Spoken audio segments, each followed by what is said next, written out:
Insane debt, a rant, a warning, and some advice. Greetings, folks. I'd like to take a moment to discuss with you some of my observations on our nation, how people are supposed to behave, how our government has gone awry, and how politics has changed the Supreme Court and co-opted its power to give shocking powers to an administration out of control and to dispel any myth at all about the balance of power in our country. There comes a time where, upon reflection, we need as a nation to look backward to our founding. This transcends the politicking and petty infighting and hopefully can yield some enlightenment as to where we come from. Americans have been stupefied by the bread and circuses designed to placate us. The same ideas placated the Romans prior to the collapse of that empire. Our American dream stems from the fundamental truth that life, liberty, and the pursuit of happiness are our birthright granted to us by Almighty God. Almighty God. These rights have existed prior to the Constitution, prior to the Declaration of Independence. They're acknowledged in these documents, but these are fundamental, inalienable rights that cannot be done away with. Now see what shame we have brought upon those patriots who have given us so much. Look what our government does to us now, and then ask, what is a government except us? It's our people. It's us. What our leaders do and get away with is a reflection of ourselves, our castrated power, as enlightened people, members of a society that's supposed to be grounded in freedom in an environment of ordered liberty. But we've given that up for cheap Chinese flat screens and Nintendo sets, beer, weed, whatever intoxication we can get. We've had the wool pulled over our eyes, and we are being stolen from.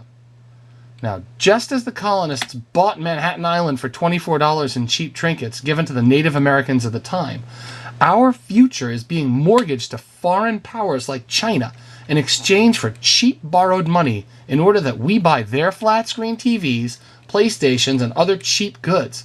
So as long as we can get our cheap stash of stuff to play with and entertain us, and our beer, weed, or whatever intoxicant helps keeps us blind, will never rise up to put a stop to the ripoff.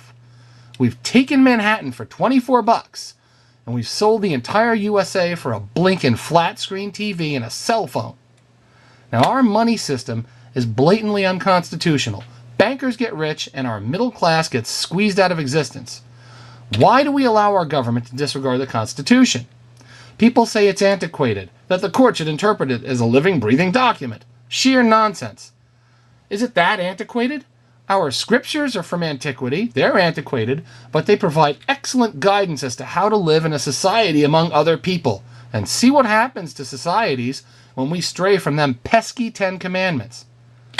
Our Constitution says, no state shall enter into any treaty, alliance, or confederation, grant letters of marque and reprisal, coin money, emit bills of credit, make anything but gold and silver coin a tender in payment of debts, pass any bill of attainder, ex post facto law, or a law impairing the obligation of contracts, that's private property, people, or grant any title of nobility. Now, yes, it's a limitation on the states.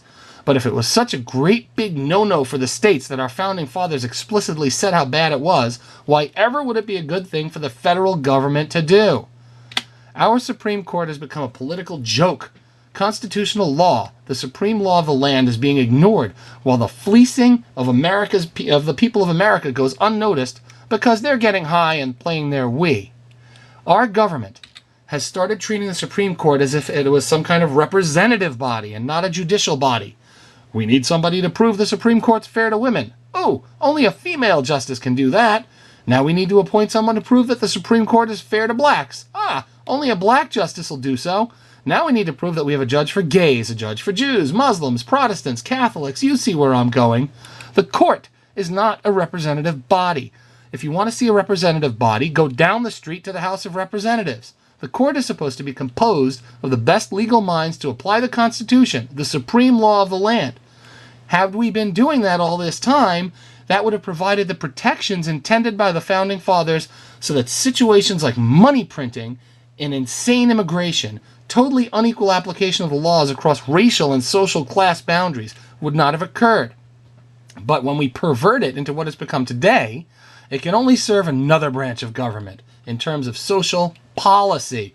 That would be that hope and change thing. That would be the transformation of America thing, and not legal doctrine, as the Supreme Court's supposed to do. By doing this, the balance of power is thrown out of balance. Our president can play Robin Hood and steal the money and supposedly give it to the poor, while ensuring that their stock of poor voters increases and gets more and more poor, while they continue to vote for handouts. That is not freedom. That is tyranny. Socialism doesn't work because you always run out of somebody else's money. And now look what's happening. We have nationalized banks. We've nationalized mortgage risk via Fannie Mae and Freddie Mac. We have nationalized the car companies, GM, and the automakers, Chrysler. We've nationalized education money, Sallie Mae. Now we have nationalized healthcare. The government and banking system is just printing money to pay for all these things out of thin air. We find ourselves doing unconstitutional things in every aspect of what government does. Huge debts composed of fiat money. Check the guidance from Section 10. Don't make anything but gold or silver legal tender. But what do we have? We have paper printed from a private bank that is no more federal than Federal Express is. And sooner or later, when confidence is shaken in our monetary system, legal system, and government in general, ordered liberty is going to begin to break down. They are spending trillions of dollars, folks. Check these images out. Here's $1 million in $100 bills. Okay? Now, here's $1 billion in $100 bills. You ready for this? That's $1 trillion in $100 bills. And that little red dot down there, that's you. And they're trying to tell us with a straight face that there's no price inflation. How can that be possible? Imagine 14 warehouses of those $100 bills stacked from floor to ceiling. It's impossible to reconcile. Either deflation will occur followed by hyperinflation, or hyperinflation will engage without the prerequisite deflation happening first.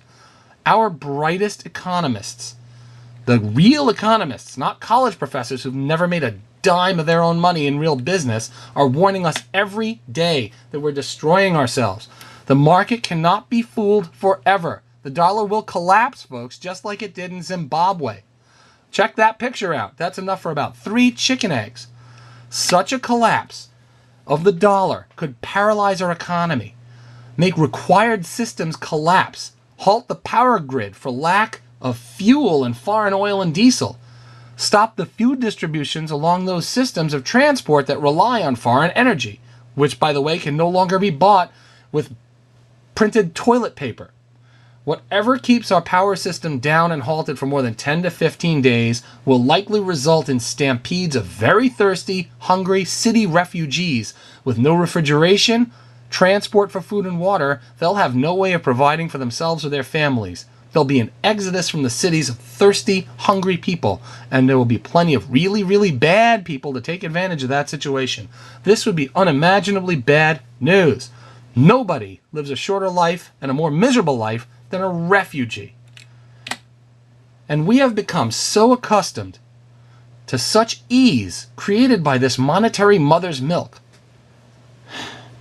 I bet you there would be riots in the inner cities if the cell service didn't work. Could you imagine if the people were hungry for a day or two, or a week? Now, back during the First Great Depression, 25% of the people lived and worked on farms. Now, less than 2% of them do. This means that 2% of the people are feeding the remaining 98% of the United States of America. In the meantime, what can we do? All I can say is prepare yourselves. Become more self-sufficient. Be sure to have a food supply, a means to get water, a means of self-protection and defense, a means of shelter, alternatives should the Schumer hit the fan, which will very likely may happen. And when it does, it'll likely happen fast. More about preparations later.